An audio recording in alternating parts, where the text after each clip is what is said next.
จุบันประเทศไทยได้ก้าวเข้าสู่สังคมแห่งการเรียนรู้ซึ่งมีองค์ความรู้และนวัตกรรมเป็นวัตถุดิบสำคัญในการพัฒนาเศรษฐกิจโดยนำเอาความรู้และเทคโนโลยีสารสนเทศมาปรับใช้กับสังคมเพื่อสนับสนุนให้เกิดนวัตกรรมใหม่ที่เป็นประโยชน์ต่อเศรษฐกิจของประเทศ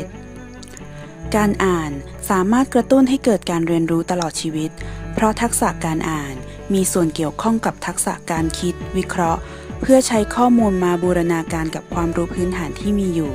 และตอบปัญหาในใจได้ด้วยตนเองการอ่านจึงเป็นทักษะพื้นฐานที่สำคัญของการเป็นบุคคลแห่งศตวรรษที่ 21 ซึ่งสอดคล้องกับแผนพัฒนาเศรษฐกิจและสังคมแห่งชาติฉบับที่ 11 ว่าด้วยยุทธศาสตร์การพัฒนาคนสู่สังคมแห่งการเรียนรู้ตลอดชีวิตและยั่งยืนและยังสอดคล้องกับวาระแห่งชาติด้านการอ่านของประเทศไทยอีกด้วยในการสร้างให้ชุมชนอำเภอสัมปะตองกลายเป็นสังคมแห่งการเรียนรู้โรงเรียนสัมปะตองวิทยาคมในฐานะที่เป็นโรงเรียนประจำอำเภอจึงจำเป็นต้องผลิตบุคคลที่มีความรู้ความสามารถและมีทักษะแห่งศตวรรษที่ 11 เพื่อสร้างชุมชนอำเภอสัมปะตองให้เป็นส่วนหนึ่งของสังคมแห่งการเรียนรู้ผ่านการส่งเสริมลักษณะนิสัยรักการอ่านและการเรียนรู้ตลอดชีวิตจึงมีแนวคิดในการพัฒนาห้องสมุดโรงเรียนในฐานะแหล่งเรียนรู้ให้เป็นสถานที่ซึ่งปลูกฝังทักษะแห่งศตวรรษที่ 11 ซึ่งเป็นทักษะที่จำเป็นในการใช้ชีวิตได้อย่างมีความสุขแต่จากการตรวจสอบพบว่าสภาพแวดล้อมของห้องสมุดโรงเรียนสัมปะตองวิทยาคมไม่อยู่ในสภาพที่เหมาะสมต่อการเรียนรู้ของนักเรียนในหลายๆด้านห้องสมุดอยู่ห่างไกลจากสถานที่เรียนอยู่ในสภาพทรุดโทรมทรัพยากรสารสนเทศไม่น่าสนใจและไม่ตรงต่อความต้องการไม่สามารถสนับสนุนการเรียนการสอนซึ่งส่งผลให้อัตราการเข้าใช้ห้องสมุดต่ำหมายความว่านักเรียนโรงเรียนสัมปะตองวิทยาคมไม่เป็นผู้รักการอ่านและการเรียนรู้ตลอดชีวิตซึ่งข้อมูลดังกล่าวนี้ตรงกับข้อมูลการสำรวจการอ่านของประชากรไทยในปีพุทธศักราช 2551 ของสำนักงานสถิติแห่งชาติพบว่าเยาวชนไทยอ่านหนังสือน้อยมากเมื่อเทียบกับประเทศที่พัฒนาแล้วประเทศอื่นๆซึ่งอาจหมายความว่าปัจจุบันประเทศไทยยังอยู่ห่างไกลจากเป้าหมายดังกล่าวและอาจกล่าวได้ว่าปัญหาด้านการพัฒนาห้องสมุดโรงเรียนในฐานะแหล่งเรียนรู้เป็นปัญหาในระดับชาติจากสภาพปัญหาดังกล่าวจึงได้มาซึ่งแนวคิดในการพัฒนานวัตกรรม SVK e-Living Library ยกระดับคุณภาพห้องสมุดโรงเรียนให้เป็นห้องสมุดอิเล็กทรอนิกส์มีชีวิตซึ่งเป็นแนวคิดใหม่ในการบริหารงานห้องสมุดสามารถให้บริการผ่านช่องทางที่หลากหลายทั้งทางช่องทางดั้งเดิมที่มีอยู่แล้วและผ่านทางช่องทางเทคโนโลยีอุบัติใหม่เพื่อเป็นการพัฒนาห้องสมุดโรงเรียนในฐานะที่เป็นแหล่งเรียนรู้หลักสามารถสนับสนุนการเรียนการสอนได้ในองค์รวมตามบริบทของโรงเรียนสัมปะตองวิทยาคมโดยมีวัตถุประสงค์เพื่อส่งเสริมให้โรงเรียนสัมปะตองวิทยาคมเป็นสังคมแห่งการเรียนรู้เพื่อส่งเสริมและสนับสนุนให้ใช้งานห้องสมุดในฐานะแหล่งเรียนรู้หลักของโรงเรียนได้อย่างมีประสิทธิภาพและคุ้มค่าเพื่อก่อเกิดการเรียนการสอนแบบบูรณาการตามแบบ STEM ศึกษาหรือ STEM Education โดยมีห้องสมุดเป็นศูนย์กลางนวัตกรรม SVK e-Living Library คือการสร้างห้องสมุดอิเล็กทรอนิกส์มีชีวิตในรูปแบบของโรงเรียนสัมปะตองวิทยาคมมีองค์ประกอบหลักของนวัตกรรมคือมีกิจกรรมส่งเสริมการอ่านเชิงรุกหรือ Activity ที่มีความหลากหลายและน่าสนใจสามารถเข้าถึงและใช้บริการหรือ Usage ผ่านช่องทางการให้บริการทั้งทางออนไลน์และทางห้องสมุดด้วยตนเองหรือเรียกช่องทางนี้ว่า e-Living Place โดยสามารถขอใช้บริการได้อย่างต่อเนื่อง 24 ชั่วโมงผ่านบรรณารักษ์ที่มีความสามารถทางเทคโนโลยีทันสมัยไม่อยู่นิ่งหรือเรียกว่า e-Living Librarian ซึ่งมีความกระตือรือร้นในการให้บริการทรัพยากรสารสนเทศที่มีความน่าสนใจทั้งในแบบรูปเล่มสื่อมัลติมีเดียและรูปแบบออนไลน์หรือจะเป็นแหล่งเรียนรู้ที่มีชีวิตจริงเช่นมนุษย์พืชต้นไม้หรือกระทั่งสัตว์ซึ่งเราจะเรียกช่องทางนี้ว่า e-Living Resource นวัตกรรม SVK e-Living Library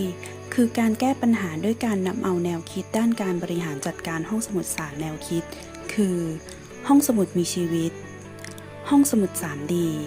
และห้องสมุดอิเล็กทรอนิกส์เข้ามาบูรณาการกับหลักการเรียนรู้การตลาดการสร้างตราสินค้าหรือแบรนดิ้งการประชาสัมพันธ์และปรัชญาเศรษฐกิจพอเพียงโดยการใช้หลักการบริหารแบบมีส่วนร่วมและใช้ Deming Model หรือกระบวนการ PDCA เข้ามาใช้ในการดำเนินการและพัฒนานวัตกรรมและปรับปรุงกระบวนการการทำงานด้วยแนวคิดไคเซ็นจนกลายเป็นรูปแบบการทำงานแบบ PDCA บวกไคเซ็นและมีมาตรฐานห้องสมุดโรงเรียนของคณะกรรมการการศึกษาขั้นพื้นฐานเป็นดัชนีชี้วัดโดยมีขั้นตอนการพัฒนานวัตกรรมดังต่อไปนี้ 1. การเตรียมการหรือแพลน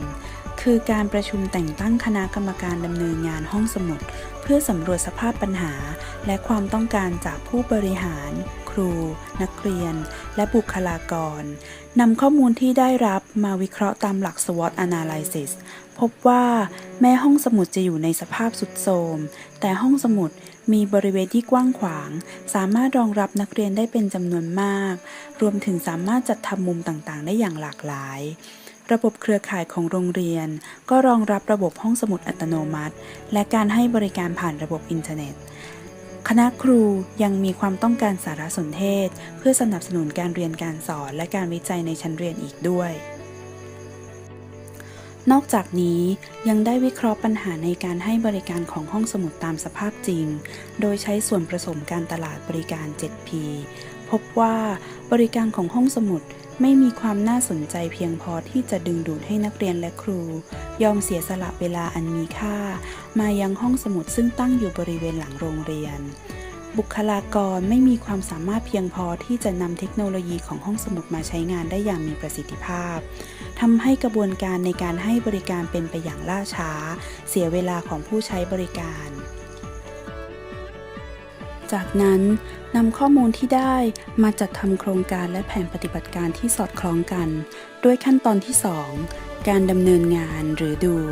ซึ่งก็คือการดำเนินการตามแผนกิจกรรมที่วางเอาไว้และประชุมคณะกรรมการดำเนินงานเป็นระยะปรับปรุงและพัฒนาห้องสมุดด้านกายภาพให้เกิดห้องสมุดที่มีทั้งเขตปลอดเสียงและเขตใช้เสียงจัดมุมเรียนรู้ย่อยภายในห้องสมุดนำระบบห้องสมุดอัตโนมัติผ่านระบบเครือข่ายมาใช้ในการบริหารจัดการสร้างช่องทางสื่อสารใหม่กับผู้ใช้และจัดทำสื่อการสอนการใช้ห้องสมุดผ่านระบบอินเทอร์เน็ตโดยร่วมมือกับกลุ่มยุวบรรณารักษ์ด้วยทฤษฎีแรงจูงใจของมาสโลว์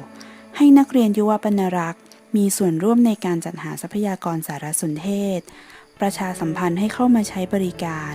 และจัดกิจกรรมส่งเสริมการอ่านเชิงรุกที่ร่วมมือกับกลุ่มสาระการเรียนรู้อื่นๆอย่างต่อเนื่องเช่นร่วมมือกับกลุ่มสาระการเรียนรู้ภาษาไทยจัดกิจกรรมพบนักเขียนเชิญนักเขียนที่มีชื่อเสียงมาเป็นวิทยากรเพื่อเป็นการชักจูงและส่งเสริมให้นักเรียนอ่านหนังสือบันเทิงคดีมากยิ่งขึ้นร่วมมือกับกลุ่มสาระการเรียนรู้ภาษาต่างประเทศจัดกิจกรรมไลบรารีซีนีมาเปิดฉายภาพยนตร์ภาษาต่างประเทศบรรยายไทยทุกวันตั้งแต่เวลา 11 นาฬิกาตรงเป็นต้นไปณห้องมัลติมีเดียซึ่งปรับปรุงมาจากห้องเก็บของเดิมของห้องสมุดร่วมมือกับกลุ่มสาระการเรียนรู้สุขศึกษาและพละศึกษาจัดกิจกรรมก็ฮอร์โมนมันโดนใจ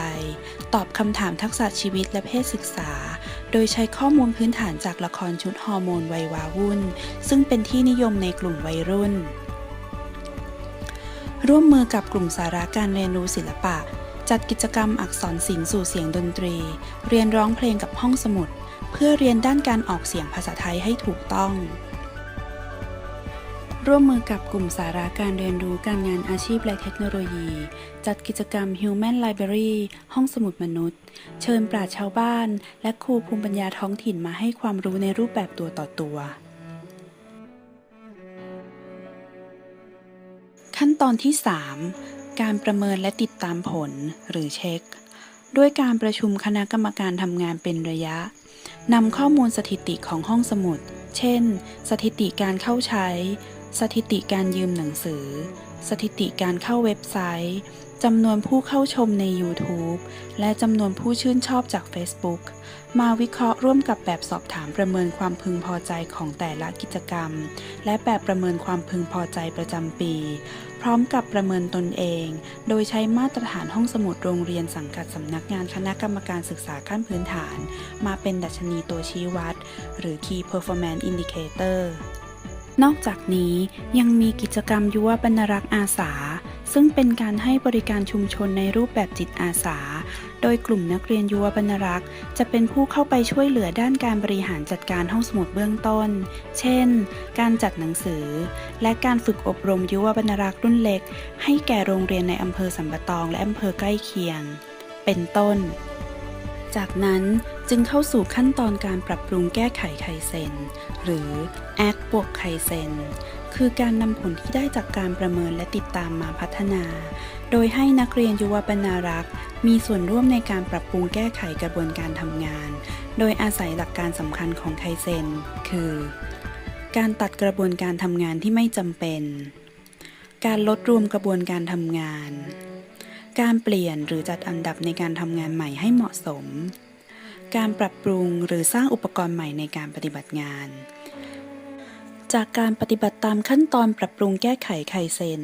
ทำให้ได้มาซึ่งบริการใหม่ของห้องสมุดที่สร้างขึ้นและให้บริการโดยกลุ่มนักเรียนยุวบรรณารักษ์คือ 1. บริการ Book Delivery เป็นบริการที่นักเรียนยุวบรรณารักษ์คิดขึ้นระหว่างการบริการส่งหนังสือพิมพ์ให้กับกลุ่มสาระการเรียนรู้ต่างๆในตอนเช้าและพบว่าคณะครูผู้สอนต้องการมายืมหนังสือภายในห้องสมุดแต่ไม่มีเวลามายังห้องสมุดได้ด้วยตนเองนักเรียนยุวบรรณารักษ์จึงได้จัดบริการนี้ขึ้นเพื่ออำนวยความสะดวกในการยืมคืนของคณะครูส่งผลให้อัตราการยืมหนังสือของครูเพิ่มขึ้นบริการหนังสือดีต้องมีคนอ่านเป็นบริการที่ยุวบรรณารักษ์สร้างสรรค์ขึ้นระหว่างการจัดหนังสือขึ้นชั้นและพบว่าภายในห้องสมุดยังมีหนังสือที่มีเนื้อหาน่าสนใจอยู่อีกเป็นจำนวนมากแต่ไม่ถูกยืมออกไปจากห้องสมุดทำให้เกิดหนังสือที่ไม่มีการใช้งานไม่คุ้มค่าจึงมีการนำหนังสือเหล่านั้นออกมาจัดแสดงตามหัวข้อต่างๆในแต่ละเดือนเพื่อให้หนังสือเหล่านั้นมีการใช้งานมากขึ้นเป็นต้นผลของการดำเนินงานเชิงบูรณาการอย่างมีส่วนร่วมทำให้โรงเรียนได้รับรางวัลการันตีถึงคุณภาพงานบริการของห้องสมุดดังนี้รางวัลต่อโรงเรียนรางวัลพระราชทานห้องสมุดโรงเรียนขนาดใหญ่ดีเด่นระดับภาคเหนือประจำปีการศึกษา 2555 จากสมาคมห้องสมุดแห่งประเทศไทยในพระบรมราชูปถัมภ์รางวัลโรงเรียนรักการอ่านประจำปีการศึกษา 2555 จากโครงการนามี Book Reading Club ครั้งที่ 12 รางวัลต่อนักเรียนเด็กหญิงกัญญาภักดิ์จาเอ้ยนักเรียนชั้นมัธยมศึกษาปีที่ 2/3 ยุวบรรณารักษ์ได้รับเลือกให้เป็นผู้นำรักการอ่านยอดเยี่ยมระดับประเทศประจำปีการศึกษา 2555 จากโครงการนามี Book Reading Club ครั้งที่ 12และเด็กหญิงนริศราจันทรามูลนักเรียนชั้นมัธยมศึกษาปีที่ 3/3 ยุวบรรณารักษ์ได้รับเลือกให้เป็นผู้นำรักการอ่านยอดเยี่ยมระดับประเทศประจำปีการศึกษา 2556 จากโครงการนามี Book Reading Club ครั้งที่ 13 รางวัลต่อบุคลากรของห้องสมุดนางสาวมัญชรีศรีวิชัยเจ้าหน้าที่บรรณารักษ์ได้รับรางวัลคุณครูส่งเสริมการอ่านยอดเยี่ยมระดับประเทศประจำปีการศึกษา 2555 จากโครงการนามี Book Reading Club ครั้งที่ 12 และได้รับรางวัลทรงคุณค่าสพทหรือ OBEC Award ประจำปี 2556 ประเภทลูกจ้างยอดเยี่ยมในสถานศึกษาสังกัดสำนักงานเขตพื้นที่การศึกษามัธยมศึกษาเขต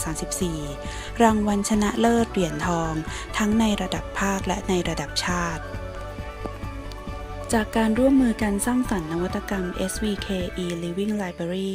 ทำให้โรงเรียนได้มาซึ่งกลุ่มนักเรียนยุวบรรณารักษ์ที่สามารถขยายผลการทำกิจกรรมด้วยการจัดทำโครงการยุวบรรณารักษ์อาสาช่วยเหลือโรงเรียนใกล้เคียงในการจัดห้องสมุดได้มาซึ่งกิจกรรมพัฒนาผู้เรียนที่เป็น Best Practice ของโรงเรียนและได้รับเชิญให้เป็นยุววิทยากรด้านการส่งเสริมการอ่านนอกจากนี้ยังได้มาซึ่งนวัตกรรมใหม่นั่นคือนวัตกรรมโต๊ะนี้มีความรู้ซึ่งเป็นการเปลี่ยนโต๊ะตัวเก่าในห้องสมุด ให้กลายเป็นแหล่งเรียนรู้ภายในห้องสมุด โดยนวัตกรรมโต๊ะนี้มีความรู้ได้ถูกนำไปเผยแพร่ขยายผลในการศึกษาดูงาน และการอบรมสัมมนาเรื่องการรักการอ่านในระดับประเทศ จะเห็นได้ว่านวัตกรรม SVK e-Living Library เป็นแนวคิดที่มีพื้นฐานมาจากการบริหารจัดการห้องสมุดที่แพร่หลายทำให้สามารถนำไปประยุกต์ใช้ให้เข้ากับบริบทของผู้ที่ต้องการนำไปใช้ได้ทันที โดยไม่จำเป็นต้องทอดทิ้งสิ่งที่มีอยู่เดิม เนื่องจากเป็นนวัตกรรมที่ขึ้นกับมาตรฐานการปฏิบัติงานห้องสมุดโรงเรียน ทั้งยังให้ความสำคัญต่อการเรียนรู้ ซึ่งจะส่งผลดีต่อการเรียนการสอนในระดับโรงเรียน นักเรียนจะมีทักษะการรู้หนังสือ ทักษะการรู้สารสนเทศ และทักษะอื่น ๆ ที่สร้างคุณลักษณะที่พึงประสงค์ คือรักการอ่านและการเรียนรู้ตลอดชีวิต อันเป็นลักษณะของผู้เรียนในศตวรรษที่ 11 นำประเทศไทยก้าวไปสู่สังคมแห่งการเรียนรู้